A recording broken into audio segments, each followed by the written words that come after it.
आगे बढ़ेंगे। अगली बड़ी खबर समाजवादी पार्टी के नेता आजम खान से जुड़ी हुई है। आजम खान, जिन्हें पिछले दिनों रामपुर जेल में भेजा गया था, कोर्ट ने 7-7 साल की सजा सुनाई थी आजम खान, उनकी पत्नी और बेटे को। लेकिन बीती रात ही उनकी जेल को शिफ्ट किया गया है, यानी कि रामपुर से उन्हें सीतापुर की जेल में शिफ्ट किया गया है। और रात की ये तस्वीरें आप देख रहे हैं। अचानक से रामपुर से सीतापुर जेल में शिफ्ट किया जाना तमाम सवाल भी खड़े कर रहा है। साथ ही साथ बेटा अब्दुल्ला आजम, जिसे हरदोई जेल में शिफ्ट किया गया है, लेकिन जो पत्नी है तंजीम फातिमा, उन्हें रामपुर में ही रखा गया है। आजम खान ने जेल से निकलकर गाड़ी में बैठने से पहले अपने एनकाउंटर की आशंका जताई है। डबल जन्म प्रमाण पत्र मामले में कोर्ट ने 7-7 साल की सजा सुनाई। ऐसे में आजम खान को रामपुर जेल भेजा गया और अब उन्हें सीतापुर की जेल में शिफ्ट किया गया है। बीती रात फहीम खान हमारे साथ जुड़ गए हैं इस खबर को लेकर ज्यादा अपडेट के साथ ही साथ अलग अलग हिस्सों से और भी संवाददाता हमारे साथ जुड़ेंगे जो कि अपडेट पहुंचाएंगे। सीतापुर से, लखनऊ से भी हमारे संवाददाता हमारे साथ रहेंगे। फहीम, सबसे पहले मैं आपका रुख कर रही हूँ।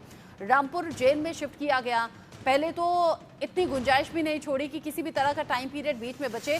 कोर्ट ने फैसला सुनाया, कहा सीधे यहीं से जेल जाना है। जेल में भी जाने से पहले ये कहा जा रहा था अलग अलग तरीके से कि जो मैक्सिमम सजा है 7 साल की वो सुनाई। फिर बीती रात अचानक से जेल शिफ्ट की गई है, ऐसा क्यों? जिस तरह से आजम खान को 7 साल की सजा बोली गई, आजम खान और आजम खान के परिवार को रामपुर जेल में रखा गया, तो वहीं इंडिया न्यूज को पहले से ही ये सुगबुगाहट नजर आ रही थी और पहले से ही हमने ये बता दिया था कि आजम खान की जेल को शिफ्ट किया जाएगा। लेकिन जिस तरह से इसमें 3 दिन का वक्त बीता, ये थोड़ा सा ज्यादा हो गया। लेकिन चूंकि आजम खान को सुरक्षा के कारणों से और उनके स्वास्थ्य के कारणों से पहले भी सीतापुर जेल में शिफ्ट किया गया था, तो वो जेल उनके लिए मुफीद साबित इसलिए हुई प्रशासन के लिए कि वहां पर उनके समर्थकों को भी उनसे दूर रखा गया और उनका घर भी नजदीक होने की वजह से उन्हें घर से भी दूर रखा गया।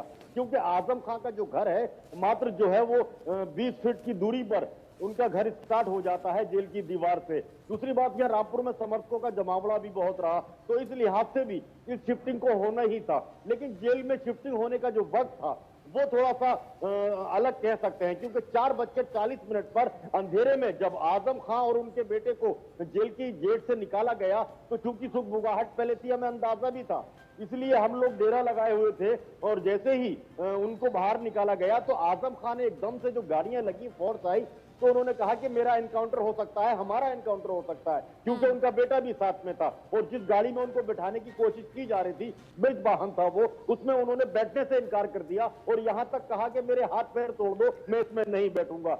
बड़ी मान मनोबल के बाद पुलिस ने उनको बिलेरो गाड़ी में बिठाया और अब्दुल्ला आजम को मृत वाहन में बिठाने के बाद हरदोई रवाना किया, जहां दोनों को सकुशल तौर पर जो है वो जेलों में शिफ्ट कर दिया गया है। लेकिन आजम खान ने जो ये आरोप लगाया था, इसके पीछे बहुत बड़ी वजह थी, और बड़ी वजह इसलिए कह सकते हैं क्योंकि अब से पहले बहुत सारी चीजें ऐसी नजर आई हैं कि पुलिस लेके चली और गाड़ी पलट गई, पुलिस लेके चली और जो अभियुक्त था, आरोपी था, जो कैदी था, उसने हमला कर दिया और पुलिस ने जवाबी फायरिंग करते हुए उसको ढेर कर दिया। इस तरह की आशंका आजम खान समझते थे, आजम खान जानते थे कि कुछ हो सकता है, इसलिए उन्होंने मीडिया का चेहरा देखते ही अपनी बात को कहना शुरू किया ताकि वो सिक्योर हो सके, ताकि ये मैसेज जा सके शासन तक, सरकार तक कि आजम खान ने ये बोल दिया कि उनका एनकाउंटर हो सकता है। तो यानी कि उनको अगर जरा सी भी खरोंच आती तो बवाल खड़ा होता। इसलिए क्योंकि आजम खान बहुत मतलब आजम खान को डर था कि कहीं अतीक और अशरफ की तरह उनका एनकाउंटर ना हो जाए, उन्हें डर था कि कहीं विकास दुबे की तरह गाड़ी ना पलट जाए। हालांकि सही सलामत सीतापुर की जेल में वो पहुंच गए हैं, उन्हें जेल में शिफ्ट कर दिया गया है। रोहित भी हमारे साथ हैं, लेकिन उससे पहले फहीम, आपसे एक सवाल और। जब जेल से शिफ्ट किया गया, क्या रीजन दिया गया है प्रशासन की तरफ से? बहुत सख्त बीमार हैं, उनके ऑपरेशन भी हुआ है हर्निया का और उनके ब्लॉकेज भी है हार्ट में, और वो बहुत सख्त बीमार हैं। और इनकी बीमारी की वजह जो कोविड कॉल में उनको जो कोविड हुआ था उसमें वो बहुत सीरियस हो गए थे। चूंकि वो सीतापुर जेल में थे, तो सीतापुर जेल से लखनऊ का जो हॉस्पिटल्स हैं, जो बड़े बड़े हॉस्पिटल्स हैं जिसमें इमरजेंसी होने पर उनको तुरंत ही लखनऊ ले जाया जा सकता था, तो लेके गए थे और वहां उनको बचाया गया था। तो ये भी इस बार भी यही हुआ है कि एक वजह तो सुरक्षा कारणों से उनकी जेल की शिफ्टिंग की गई है, दूसरे उनके स्वास्थ्य कारणों का भी हवाला दिया गया है कि अगर अर्जेंट कुछ हो जाए, इमरजेंसी अगर आ जाए, तो जो सीतापुर जेल है वो काफी मुफीद है आजम खां के लिए। और आजम खां की जो है वो मिजाज भी वहां मिक्स हो चुका है, क्योंकि 27 साल आजम खां, 27 महीने आजम खां जो है वह सीतापुर जेल में रहे और सीतापुर जेल की वो हर चीज से वाकिफ है, तो वहां सेहत महसूस करेंगे, स्वास्थ्य भी उनका अच्छा होगा। लेकिन अगर कोई मेडिकल इमरजेंसी आती है तो उनको लखनऊ ले जाने में बहुत ज्यादा वक्त नहीं लगता और नहीं लगेगा। यानी कि हेल्थ इश्यूज यहाँ पर एक रीजन दिया गया है, साथ ही साथ सुगबुगाहट इस तरह की भी है कि भाई रामपुर में आजम खां का अच्छा खासा रसूख है, उसका इस्तेमाल करके हो सकता है कि कुछ ऐसी संभावनाएं जो नहीं होनी चाहिए वो हो सकती हैं। ये तमाम रीजंस ऐसे बताए जा रहे हैं। रोहित हमारे साथ है। रोहित, सीतापुर जेल में शिफ्ट कर दिए गए हैं आजम खां, यहाँ तो वो सीधा सीधा ये कहते हुए नजर आए मेरा एनकाउंटर हो सकता है। गाड़ी में बैठने से पहले भी उन्होंने तमाम सवाल किए, इसमें नहीं बैठूंगा, ऐसे नहीं बैठूंगा, बीच वाली सीट पर नहीं बैठूंगा। जब सीतापुर पहुंचे तो बॉडी लैंग्वेज क्या थी और मीडिया से कोई बात की क्या? तो मैं आपको बता दूं कि फर्जी जन प्रमाण मामले में जब आजम खां को 7-7 साल की सजा हुई, उनको रामपुर जेल में रखा गया। वहां से जब उनको सीतापुर जेल शिफ्ट किया गया तो जेल से निकलते ही उन्होंने वहां पे आशंका जताई कि मेरा एनकाउंटर कर दिया जाएगा। और जब वो सीतापुर पहुंचे हैं, सीतापुर जेल में तो शिफ्ट किया गया, हालांकि बहुत ही ज़्यादा पुलिस प्रशासन वहाँ पे लगा हुआ था, मुस्तैद था, मीडिया को काफ़ी दूर रखा जा रहा था। लेकिन जब वो जेल के अंदर जा रहे थे उतर के वहाँ से, तो उनकी बॉडी लैंग्वेज देखते लग रहा था कि उनके अंदर कोई डर एक बैठा हुआ है कि किस तरीके का डर है कि इनकाउंटर कर दिया जाएगा, जेल के अंदर हमारे साथ कोई घटना हो सकती, इस टाइप का एक डर महसूस हो रहा था उनके चेहरे से।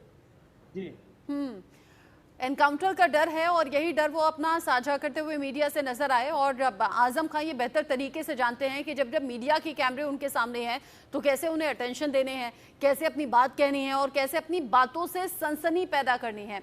रोहित, सीतापुर जेल में जहां पर शिफ्ट किया गया है उस जेल के बारे में कुछ बताइए, उस बैरक के बारे में बताइए जहां पर रखा गया है। क्या आजम खां अकेले रखे गए हैं, कोई और कैदी उनके साथ में है, क्या कुछ और जानकारी है?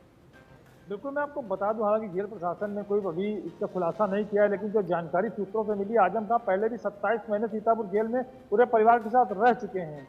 इसके बाद जो तनाई की बैरिक जो है, जिसमें पहले आजम खां को रखा गया था, जो जानकारी मिले उसी बैरिक में इनको अकेले रखा जाएगा। वहाँ पे ये अकेले होंगे, वहाँ पे कोई दूसरा कैदी नहीं रखा जाएगा। और जो जेल मैनुअल है उसके हिसाब से उनको सुविधाएं दी जाएंगी, क्योंकि पहले इनके ऊपर आरोप सिद्ध नहीं हुए थे, अभी इनके ऊपर आरोप सिद्ध हो गए, तो इनको जो जेल मैनुअल है, जो कैदियों के कपड़े हैं वो भी इनको पहनने के लिए दिए जाएंगे। जी कैदियों जैसे कपड़े पहनेंगे, अकेले उस सेल में रहेंगे जहां पर रखा जाएगा। हालांकि 27 महीने पहले भी इस जेल में रह चुके हैं और जैसे कि अभी फहीम ने बताया कि हेल्थ इश्यूज की वजह से सीतापुर जेल में शिफ्ट किया गया है, ये रीजन अभी निकलकर सामने आ रहा है। अब्दुल्ला आजम कुछ नहीं बोले फहीम, सिर्फ आजम खां मीडिया के कैमरों को देखते भी रहे, बोलते भी रहे, गाड़ी को लेकर भी उन्होंने कई सवाल किए, इसमें नहीं जाऊंगा, इसमें जाऊंगा, ऐसे नहीं बैठूंगा।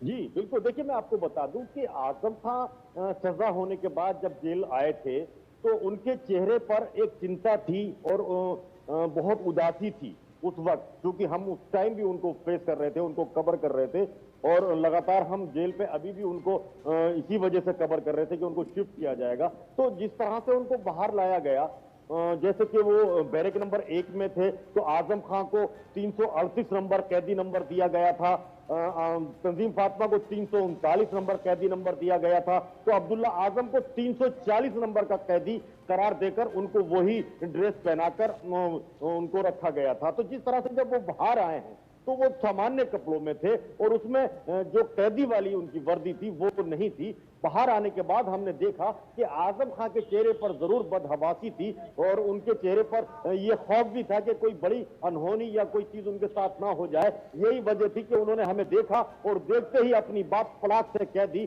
तड़ाक से इसलिए कह दी कि वो जानते हैं कि मीडिया में जो मैं कह दूंगा वो हेडलाइन बनेगी, वो सुर्खियां बनेगी। लेकिन वहीं अब्दुल्ला आजम की अगर मैं बात करूं तो अब्दुल्ला आजम के चेहरे पर सुकून देखा और उसके बाद में जब वो गाड़ी में बैठे तो वो पुलिस को भी बैठाते नजर आए और उन्होंने कहा कि एक और अंदर आ जाओ। पूरे बैठ सकते हैं। तो अब्दुल्ला आजम के चेहरे पर कहीं ना खौफ नजर आया, ना कोई डर दिखाई दिया, और ना उन्होंने कोई वक्तव्य दिया, ना ही कोई उन्होंने इस तरह की कोई चीज कही मीडिया के सामने जो वो सुर्खियां बनती। जैसे ही वो गाड़ी के अंदर बैठे, सुरक्षा का घेरा उनका कड़ा कर दिया गया, और कड़ा करने के बाद एक काफिला अब्दुल्ला आजम के साथ चला और दूसरा काफिला जो सुरक्षा कर्मियों का काफिला था वो आजम खां के साथ चला। अब्दुल्ला आजम का काफिला अलग चला और उनका काफिला अलग चला, और दोनों को भारी सुरक्षा के बाद जो है वो रामपुर की सीमा से निकाला गया, और रामपुर की सीमा से उसके बाद में सुरक्षा बढ़ती चली गई, और वो जो पूरा रूट था उसको क्लियर कराने के बाद पुलिस हरदोई जो एहतियात बरते गए हैं वो जरूरी भी हैं। अगर इतने बड़े नेता जेल में पहुंचते हैं और फिर उन्हें दूसरी जेल में शिफ्ट किया जाता है तो ये सब इंतजाम जरूरी भी थे। ऑफिसर्स का जमावड़ा था जब उन्हें जेल से निकालकर गाड़ी में बिठाया भी जा रहा था। शुक्रिया आपका फहीम, साथ ही साथ रोहित आपका भी शुक्रिया इस अपडेट को हमारे दर्शकों तक पहुंचाने के लिए।